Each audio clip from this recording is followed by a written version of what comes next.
Hey everybody, so we have a really fun video here today.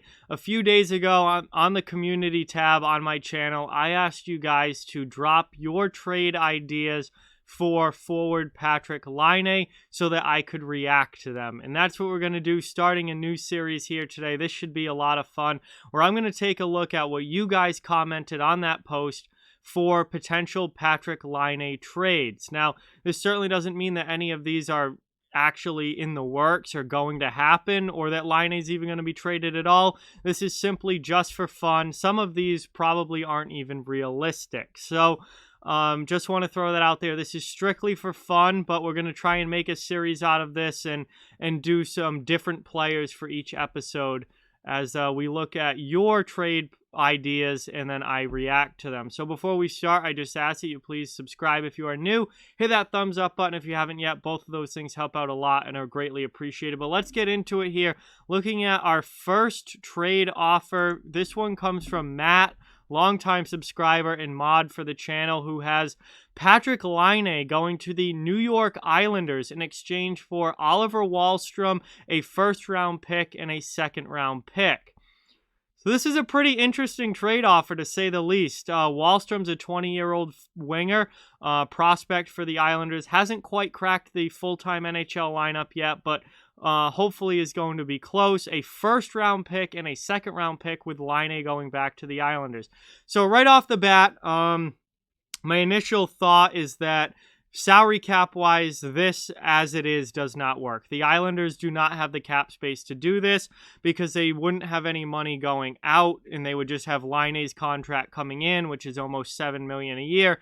Obviously not going to work salary cap-wise. But value-wise, you're probably not too far off here, Matt. Wahlstrom obviously is not as valuable as Laine because Laine has 40 goal potential at the NHL level and is a really, really good young scorer. Although he hasn't had great seasons the past couple of years, there's obviously, with his age, how young he is, there's still a ton of potential there. Wahlstrom is not quite at that level, but you also add in a first-round pick and a second-round pick, and that's going to have Winnipeg thinking. So for this one, I want to kind of try and rework this to see if it could work salary cap-wise as well. If you think about the Islanders, whenever they get Matt Barzal re-signed, they're not going to have a whole lot of cap space left to work with. So, you know, they're going to have to move a pretty big contract out. And don't say Andrew Ladd. The Winnipeg Jets want nothing to do with taking on Andrew Ladd's contract. Nobody does. If you're the Islanders, you're going to have to pay to get rid of Andrew Ladd. You're just going to have to buy him out eventually, or wait for his contract to end. But you're not going to be able to throw Andrew Ladd into a trade like this with his contract and be like, okay, that ups the value. It doesn't. So for someone leaving the Islanders, it's going to have to be someone like a Jordan Eberle or a Josh Bailey. Those are veteran players, older than Patrik Laine, but they would be replacements on the wing for Laine in that Jets lineup, and they would get some money out of there for the New York Islanders, and then maybe you could get a third or a fourth round pick back. So all in all, overall, I think the value is pretty close on this one. Salary cap-wise, it's not doable right now for the Islanders, but if you were to make it, the Islanders get Patrik Laine and a fourth-round pick, and the Jets get Jordan Eberle, Oliver Wahlstrom, a first-round pick, and a second-round pick, that might be something that could have realistic potential, and the Jets would at least entertain the offer. Next up, we have a trade from Everything Hockey, who has Patrik Laine going to the Columbus Blue Jackets, along with a 2021 second-round pick and a 2022 second-round pick, in exchange for Zach Werenski going to the Winnipeg Jets. So this is a really interesting and fun one to look at, because this actually values Zach Werenski higher than Patrik Laine. Now, Werenski is a 23-year-old defenseman who has been tremendously good for the Columbus Blue Jackets, playing alongside Seth Jones, and honestly, at this point, might have more value because he's a defenseman than Laine does as a winger. So you would have the Jackets getting not only Laine, but 2 second-round picks in this as well. I'm not sure if the Jets would give up both of those second-round picks. I think it might, from a Winnipeg standpoint, they would want it to be Laine in a second or Laine in a third maybe, for Werenski. But from a Blue Jackets standpoint, I'm not sure if they do this deal. I don't think the Blue Jackets really want to give up Zach Werenski. They have such a two-headed monster on the back end there with Jones and Werenski as their top pair. I really don't think they have any interest in trading Zach Werenski. So this is one that I don't think is likely to even be talked about or even close to happening. But from a value standpoint, it's really, really interesting. And from a team need standpoint, it obviously makes sense as well. The Jets certainly could use Zach Werenski to bolster that blue line. They have a lot missing on the back end there. And the Blue Jackets need scoring. They're great defensively, but they have a scoring problem in Columbus. So from a team need standpoint, it does make sense. Both teams would get something that they need. From a value standpoint, I don't think you're too far off. I just don't think the Blue Jackets have any thoughts about trading Zach Werenski at all, and for that reason, this one is probably not going to happen.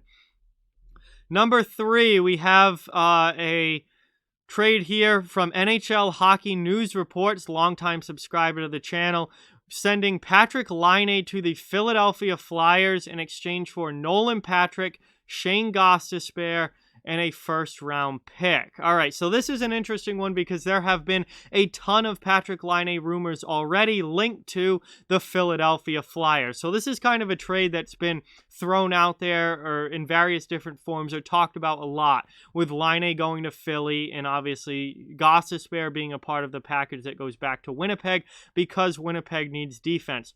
The one issue that I have with this deal is that if the Winnipeg Jets are going to trade Patrik Laine, who is a still very young and very talented goal-scoring forward who can, has the potential, like I said, to score 40-plus goals in a season, they are not going to want question marks back in return. They're going to want a guaranteed return with that. And Nolan Patrick, with all of his head injury issues, he did not play a single game last season. He's got major health concerns. It's a huge question mark as to what Nolan Patrick is going to be if and when he returns to the NHL. Yes, he was a second overall pick, but he's missed so much time. He may never reach the level of player that he was supposed to when he was drafted because of these head injuries. So Nolan Patrick is a massive question mark. Shane Gostisbehere is also a massive question mark. This is a guy who is very good early in his career, but has really struggled over the past couple of seasons. And he's getting to the point now where he's in his mid to late 20s where, it's not like he's a young player anymore. If he was 22 or 23, I think a lot of teams would still see the value and the potential in Gostisbehere. At his age now, it's really not there anymore. So obviously, the first-round pick would be nice, but with Philadelphia, it's likely to be a late first-round pick, so that, devalues it a little bit. There's a huge difference between a top 10 first-round pick and someone picking, 25th overall or somewhere around there. So for this one, I just think the Winnipeg Jets would want more in return for Patrik Laine than 2 question marks and a late first-round pick. So for that reason, I don't think that this trade would happen in this exact form. Next up, we have Ben, who has Patrik Laine going to the Colorado Avalanche in exchange for defenseman Connor Timmins, Andre Burakovsky, and a 2021 second-round pick. This is a really interesting one. This might be the most realistic offer that we've seen so far, because the Avalanche here would probably be able to fit Laine in there salary cap wise if Burakovsky's contract is going out, and this makes some decent sense here. Andre Burakovsky still a fairly young, kind of mid-20s now forward. Had a really solid year last year. Still has some good scoring potential. He would kind of replace Laine on that second line in Winnipeg. Obviously not a direct replacement, but the Jets would also get Connor Timmins, who is a 22-year-old defensive prospect who is right on the cusp of making it to the NHL. And a really good young defensive prospect. So obviously the Jets desperately need defense. I think them bringing in a guy like Connor Timmins would be a huge boost to that D-core and a young guy to really grow into that top 4 role going forward. and really boost that Jets defense, and a second-round pick. Again, I'm not sure if I mean, the Avalanche, I think, would 100% do this deal. From a Jets standpoint, I think they might want that 2021 pick to be a first rather than a second, but this is pretty darn close value-wise. I think it would be doable cap-wise, and this is probably the most realistic deal that I've seen so far that you guys have put out there. So great job with that one, Ben. That is a really interesting offer to get Patrik Laine on the Colorado Avalanche.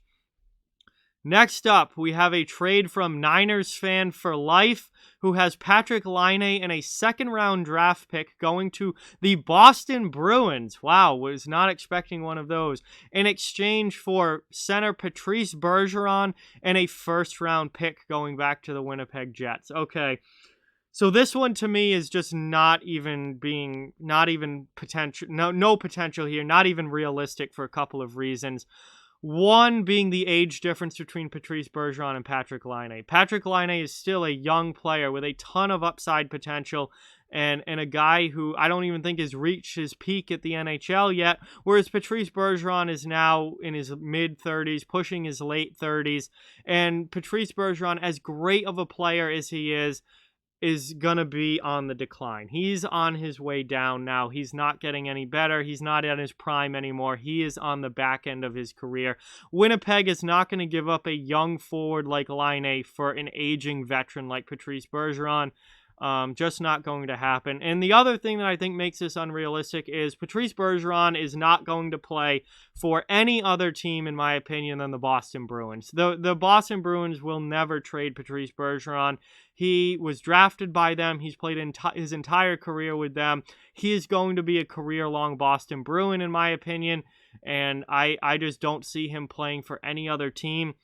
Maybe for like the final year of his career or something like that. If Boston tanks and is in a rebuilding stage, maybe they send him to a contender for one last crack at a cup for one final season or something like that. But that Boston would have to really fall out of contention over the next couple of years for that to happen. And I just don't see Patrice Bergeron playing for any other team. Finally, that leads us to our last one, which comes from Logan, who has Patrik Laine going to the Tampa Bay Lightning in exchange for Alex Killorn, Taylor Radish, and a second-round draft pick. So this is another one that salary cap-wise just is not going to work. So obviously that makes it unrealistic right off the bat, because even getting Killorn's contract out of Tampa, they still don't have the cap room to bring in Laine's contract, so cap-wise, this would not work at all. Even from a value standpoint, I think the Winnipeg Jets would want a lot more in return for Patrik Laine. Now, Taylor Radish is a 22-year-old winger, forward prospect for the Lightning. Hasn't made the NHL yet, so that, I think, at 22, especially if you're a forward. Defenseman, it's a little bit different because they mature later than forwards. But if you're a 22-year-old forward and you haven't really made an NHL lineup yet, your value is not all that high. Even if you were drafted in the first or second round, like Radish, I believe, was a second-round pick, his value is not what it would have been 2 years ago. Second round pick is what it is. It's the Lightning, so it's probably going to be late second round to begin with. And Alex Killorn is a decent middle six forward and but he's 30 plus years old and kind of is what he is. I just think the Winnipeg Jets would want more in return for Patrik Laine than that. So I don't think that this one's overly realistic and probably not going to happen. But with that, guys, I want to say thank you to all of you who commented on the post that I did on the community tab with your trade offers. I want to keep doing this. I want to do more videos like this. We're just going to do a different player for each video. So hopefully you guys, when I do the next one, will come up with some great offers as well. This was a lot of fun to look at, a lot of fun to do, and I hope you guys enjoyed it watching as well. So with that, like, comment, share, subscribe, follow on social media, all those links down in the description. If you'd like to further support the channel, links to our Patreon, merchandise store, and donation link are down in the description as well. So keep spreading the word about this channel. Let's keep this thing growing. Thank you very much for watching. Hope you enjoyed the video, and I'll talk to you guys soon.